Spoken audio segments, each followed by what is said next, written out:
오늘 본문은 하나님께서 이스라엘 백성들에게 하시는 말씀입니다. 세 가지 절기를 통해 말씀하면서 너희의 정체성이 뭐냐?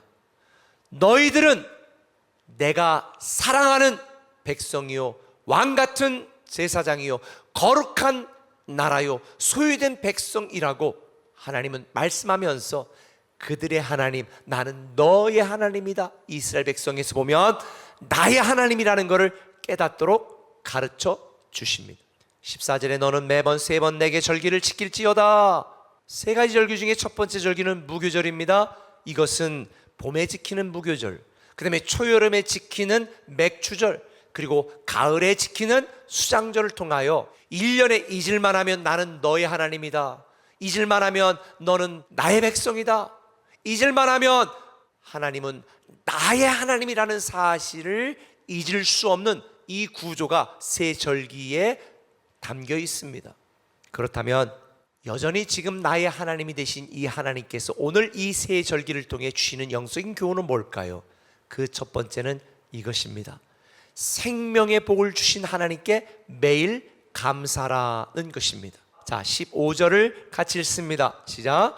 너는 무교병의 절기를 지키라. 내가 내게 명령한 대로 아비벌에 정한 때에 이래 동안 무교병을 먹을지니 이는 그달에 내가 애굽에서 나왔음이라.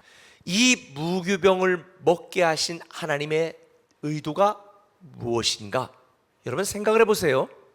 만약 이스라엘 백성들이 출애굽을 계획하고 출애굽을 진행했고 출애굽을 했다면 무교병을 먹었을까요? 아니에요. 발효를 시켜서 빵을 탁 만들어 놓은 다음에 여기저기 주머니에 다 집어넣고 자루에 넣어가지고 그러고 갔겠죠.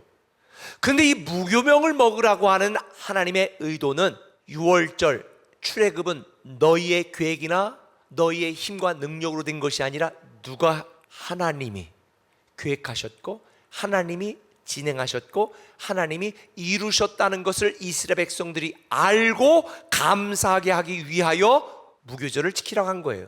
하나님은 무교절의 절기 때에 한 주 동안 지키되 첫날과 마지막 날 하나님 앞에 나와 하나님의 성회로 드리라고 그랬습니다. 이걸 요즘 말로 말하면 예배입니다.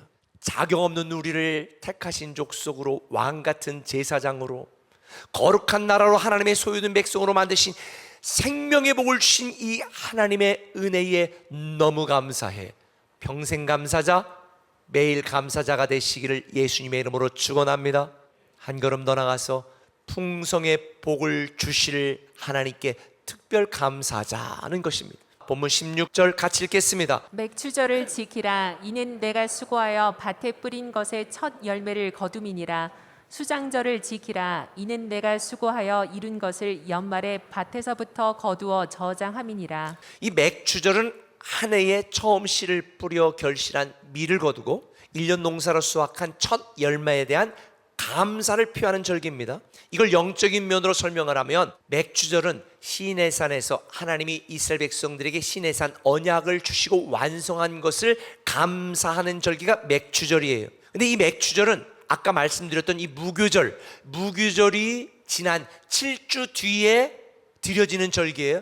7주가 지난 뒤에 드려진다고 해서 77절이라고도 부르고 일이 지난 뒤에 50일째 드리는 예배라고 해서 신약에서는 오순절이라고도 부르는 거예요. 수장절은 1년 동안 수고한 모든 곡식을 거두게 하시고 저장하게 하신 것을 감사하는 절기, 오늘날로 말하면 추수감사절. 그래서 성경에 보면 장막절, 초막절이라고도 불러요. 왜? 장막지고 초막지고 살았기 때문에.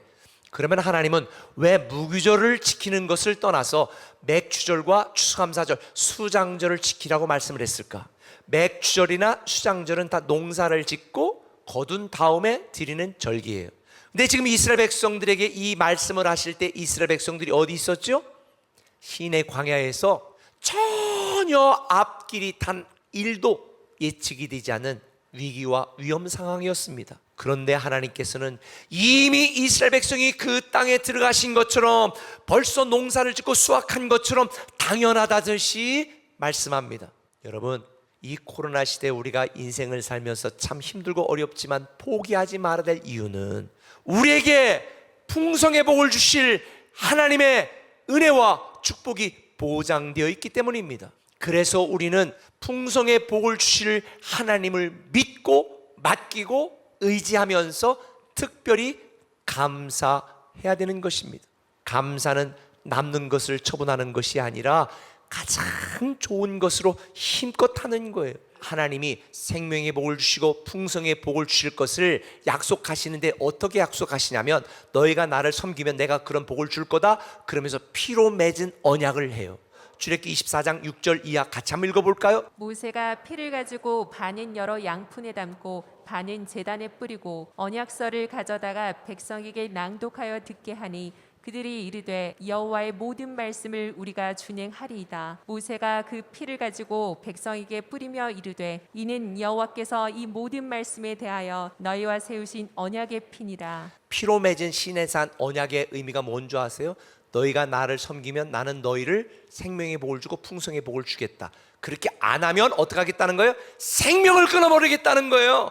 그런데 이스라엘 백성들은 그렇게 하지 않아서 결국 망했습니다. 여러분 어떠세요? 하나님이 우리에게 많은 은혜를 베풀었으면서도 우리는 내가 만든 신을 섬기며 자기 주장하며 살아갑니다. 하나님 편에서 볼 때는 다 우리의 생명을 끊고 피를 흘려야 됩니다. 그런데 하나님이 세상을 이처럼 사랑하사 독생자를 대신 주시고 예수님의 생명을 끊고 피를 흘리신 거예요. 이게 바로 복음입니다. 그러니 이 복음을 받고 복음으로 살아가는 저와 여러분들은 어찌 평생 감사, 매일 감사, 특별 감사를 하지 않을 수가 있을까요?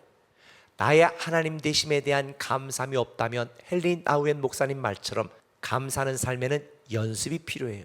나의 하나님이 마침내 여러분을 복 주시고 여러분에게 큰 기쁨이 되게 하실 줄 믿습니다.